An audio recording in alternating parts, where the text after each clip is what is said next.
Vatsimpana etny pasteur Ratsianarivo Lea. Tsara Jehova amin'izay manantena azy dia amin'ny olona izay mitady azy.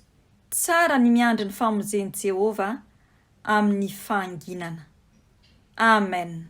Ivavaka tsika tompoko. Andriamanitra tsara sady mpanaony tsara o. Midery anao izay mankalaza anao manome voninahitra ny anaranao. Lehibe tsy takatry ny sainay ny fitiavanao sy ny famonjenao anay. Ka mbola nanomezanao anay izao tombonandro izao. Fahavelomana, ahafahana manao ny sitraponao, ahafahana koa manatanteraka izay tianao ho tanterahanay. Sotra indrindra Jesosy ny fiarovanao anay. Mbola tsy nalanindritra anay tsiraray avy tao anatin'ny alim-pahafatesana. Ary dia miarabanao mpanetreteny izay manoroka ny tongotra masina ary ilay tompony tompo sy mpanjaka ny mpanjaka.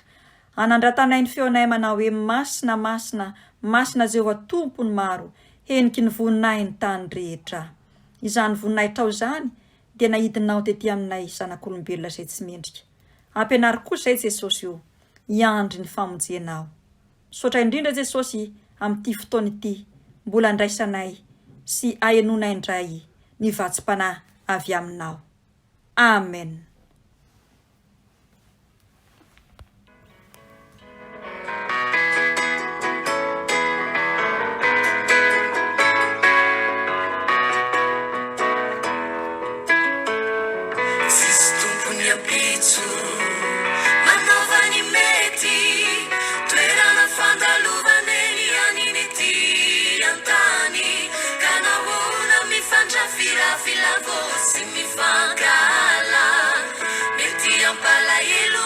Jesús tupu malala maneni nanye chailo zanetu amaiza mi bebaka simi fande ficha sete charati asutika reni narenu malaki fita kasi suluki fakala nonda warina izani fiza ete bebaka si uvaderai siniani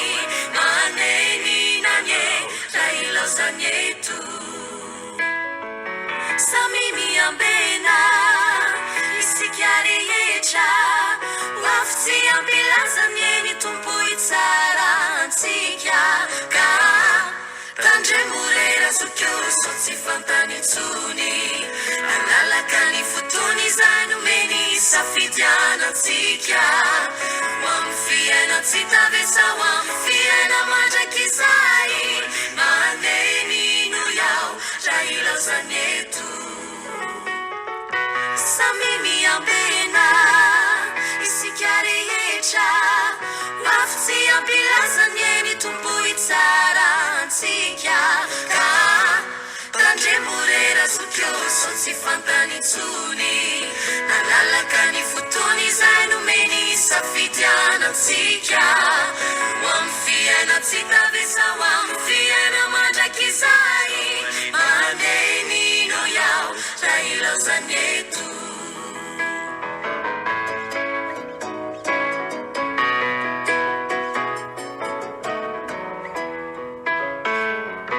manovani meti isikareta tifiana nantani kumba misifecha ararotini tana nitsucha sipeumi ansumalefaka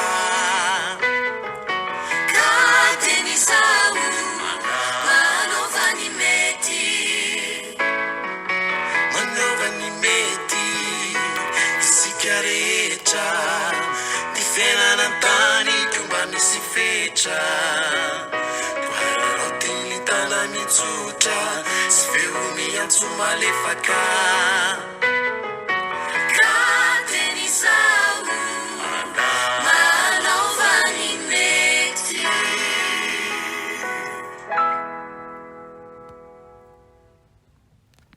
Fiadanan'i Jesosy Kristy Tompo lay nandresy ny fahafatesana ane ho amintsika tsiraray avy amin'ity maraina ity ary miarabantsika tsiraray avy mbola velona anatrapamonjena. Ny tenin'Andriamanitra izay Anomezany antsika ny vatsim-panahy ao amin'ny boky ny fitomanina 7 andininy 7 ka hatramin'ny 7. Fitomanina 7 andininy 7 ka hatramin'ny 7. Vakina amin'ny anaran'i Jesosy.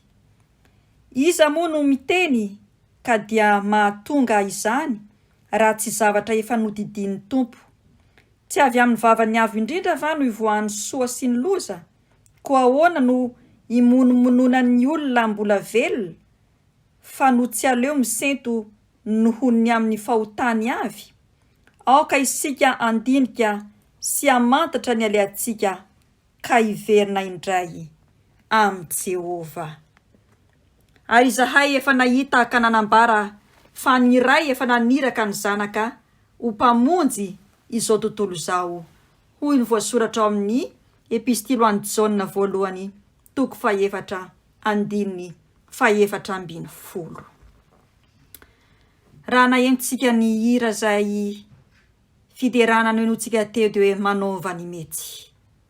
Ary raha tsy manao ny mety tsika araka ny sitrapon'Andriamanitra dia tsy andova ny fiainana mandrakizay.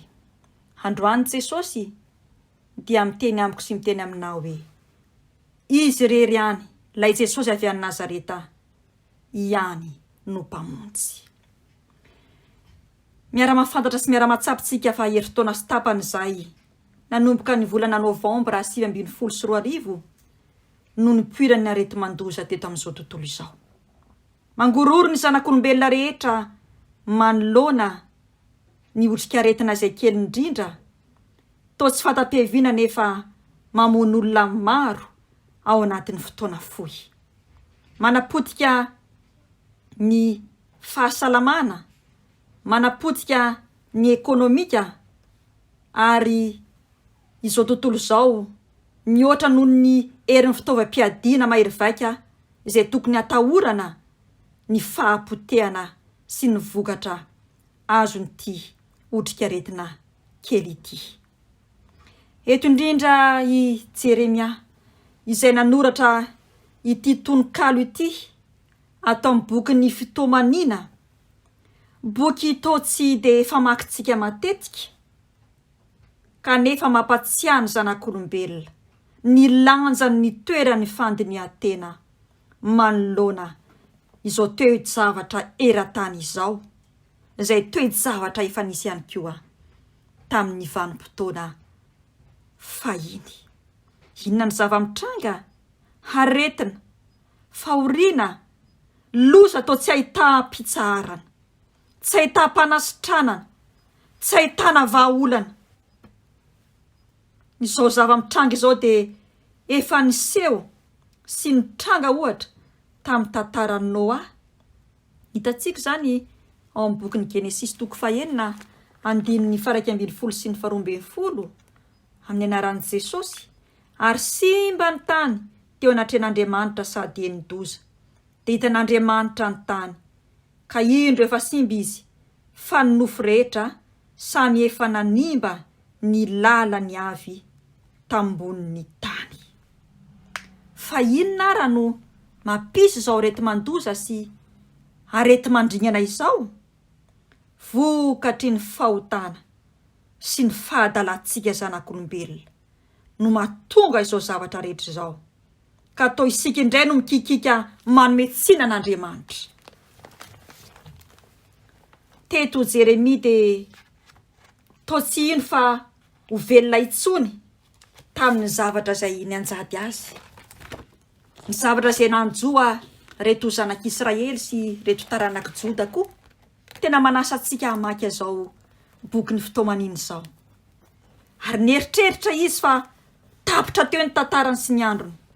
Tsarovy anefa fa tao anatin'ny fahoriana lalina izay nolalovany no nipololotra ny vavaka nataony tamin'ny alalan'izao tononkira sy tononkalo izao. Nitomany sy nidradradradrana nanoloana an'Andriamanitra izy, nitarika azy ametraka ireo zavatsarotra sy mangidy indrindra teo anatrehan'i Jehova, ka natsiarovany fa haika miavao isamaraina ny famindrapon'Andriamanitra. Nozakainy ny zava-mitranga, nangina izy nanoloana an'Andriamanitra satria noho ny fisaitsaina mitoetra an'Andriamanitra no herina ampitraka azy, noho ny finoany sy ny fahazahoany antoka fa hamonjy Andriamanitra amin'ny fotoana voatendriny sy amin'ny fomba safidiny hanatanteraka sy hanatanterahany izany. Ny fahatsapany fa harembe ho an'i Jehova, harembe ho azy Jehova Andriamanitra, eny fananana sarobidy lavitra noho ny vola mankarena sy ireo arenan'ny titany izay mety ho loha sy ho rava ity. Izany toe-panahy sy toe-po nananan'i Jeremia izany koa no tokony hananantsika mpino kristianina, ary izay no mampirisika antsika hoe fandalovana ny eto an-tany, manaova ny mety, manaova ny sitrapon'Andriamanitra mba tsy hanenena antsika. Ny zava-misy izao tontolo izao no miovaova, itsika zanak'olombelona, itsika izay milaza kristianina miovaova, fa Jesosy Kristy avy any Nazareta tsy miova. Tsy faly ny hampahory raha teo ny Tompo, fa isika no mila mino sy manana fanantenana. Tenin'Andriamanitra matsy milaza fa izao malala ny hevitra iverako anareo Jehova dia hevitra tonga fiadanana fahatsiloza mba hanome anareo fanantenana ny amin'ny farany. Tsy mahafaly an'Andriamanitra ny manasazy ny olombelona noho ny fahotany. Mikapoka izy, manaitra izy amin'ny zava-misy mba hitehirizany ny lamina sy mba hananatsika fahatsara-pitondran-tena eto amin'izao tontolo izao, ary mba hiverenany ny lamina izay efa napetraka Andriamanitra tany am-piadohana, ny tantanany sy ny andidiny ary anapahany an'izao tontolo izao, ahatserovany izao tontolo izao fa izy rery any amin'ny alalan'i Jesosy Kristy Tompo no afaka amonjy. Andriamanitra mantsy dia nanantena ny fiverenan'ny olombelona eo anatrehan'i Jesosy Kristy Tompo. Atsiaro fa tsy misy famonjena hafa ivelan'Andriamanitra ray zanaka ary fanahy masa. Mila mahatsiaro tsika, mila miverina itsika, manomboka amiko sy ianao zany, ho eo aminy noho ny fahoriana, noho ny aretina, noho ny fitrapana izay miantra ny tsiraray avy, indrindra izao arety mandoza miantra amin'izao tontolo izao ity. Alefa ny lakilosy fanairana mba hiverenantsika zanak'olombelona aminy, ary rehefa tavaverina aminy tsika, araka ny ten'Andriamanitra hoe rehefa mibebaka ianao dia ampahirezy kosa abebao ny rahalanao, ary dia tiantsika izara sy hitory ary ampafantatra amin'ny olona rehetra izay mifanerasera sy mifandray amintsika ny fahalebiazana sy ny fahatsapana fa Jesosy Kristy Tompo no mpamonjy. Mila mandiny tena lalina ny vahoaka tsy hakanavaka sy ny zanak'olombelona tsy hakanavaka eto ambonin'ity tany ity, manoloana n'izao valana aretina izao. Fandiniha tena ra-panahy izay tarika ny tsiraray avy iverinao amin'ny Jesosy Kristy Tompo avy any Nazareta. Akatony teniny ary haneho fiovam-po tanteraka izay misy fiatraikany amin'ny ara-tsaina sy ara-batana, indrindra ny ara-panahy, ka tonga antsika hiaiky sy hanambara fa avy amin'ny Jesosy Kristy Tompo avy any Nazareta rery ihany ny famonjena. Izy rery ihany no mpamonjy tokana eto amin'izao tontolo izao, afaka nasitrana izao tontolo izao. Andriamanitra ny fiadanana dia te hamonjy, te hanafaka, te hanasitrana izao tontolo izao amin'ny herin'ny ratsy sy ny aizina. Mitarika sy manaitra atsika mandrakariva izy, hibanjina sy handeha amin'ny ilay lala tokana ahazoana izany dia Jesosy Kristy avy any Nazareta, nalefa n'Andriamanitra ray hitondra fanasitranana ho an'ny zanak'olombelona tsy hakanavaka, ary mbola manasa atsika izy izara izany famindram-pony izany, hivavaka ho an'ny olona rehetra ao anatin'ny ady izay atrehany isa-tsekondra, ary hanambara ny vaovao mahafaly ny famonjen'i Jesosy Kristy eto amin'izao tontolo izao. Fa afaka isika. Soatra Jesosy io. Mankasitraka satria nampatsiahivinao anay tamin'ity maraina ity. Fa tsy misy mpamonjy hafa ivelanao Jesosy Kristy avy any Nazareta, izay nanolotra ny tenanao teo ambony hazo fijaliana ka namita ny famonjena ho anay zanak'olombelona. Jesosy Kristy avy any Nazareta mamindrafo ka mamela eloka aminay zanak'olombelona izay noforon'ny tananao. Jesosy Kristy avy any Nazareta avereno zay iatoraka aminao, hatsapa fa ianao reriany no mpamonjy, ary anananay fiovaha-po, fiovaha-tsaina, fiovaha-panay ka andiananay araka ny sitraponao. Ianonay koa ny bitsiky ny fanahinao, afanay mitory sy mizara amin'izao tontolo izao, fa ianao ny mpamonjy, ianao ny mpanavitra, ianao ny mpanasitrana. Amin'ity maraina ity Jesosy vonjeo ny zanak'olombelona izay noforon'ny tananao. Amin'ity maraina ity Jesosy sitrano zanak'olombelona izay noforon'ny tananao. Amin'ity maraina ity Jesosy ampaherezo ireo izay nitona pahoriana. Amin'ity maraina ity Jesosy ataovy mandray fanapa-kevitra izay tsiraray avy, mba hanao ny mety sy hanao ny sitraponao, satria tsy fantatray ny fotoana izay avinao. Ampianaro izay Jesosy mba hiambina mandrakariva ka andova ny fiainana mandrakizay hiaraka aminao eo anaty an'Andriamanitra ray. Misaotra mpamonjy ho anao ny tera sy ny atsany voninahitra mandrakizay. Ray sy nitsodrano izay tononona amin'ny anaran'i Jesosy Kristy Tompo. Aza matahotra fa indro ao mombanareo mandrakariva ambara-pahatonga ny fahataperany izao tontolo izao. Mandehana amin'izao tontolo izao ianareo ka mito ny filazantsara amin'ny olombelona rehetra.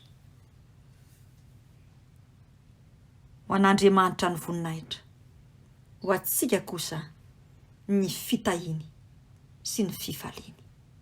Aleluia. Amen.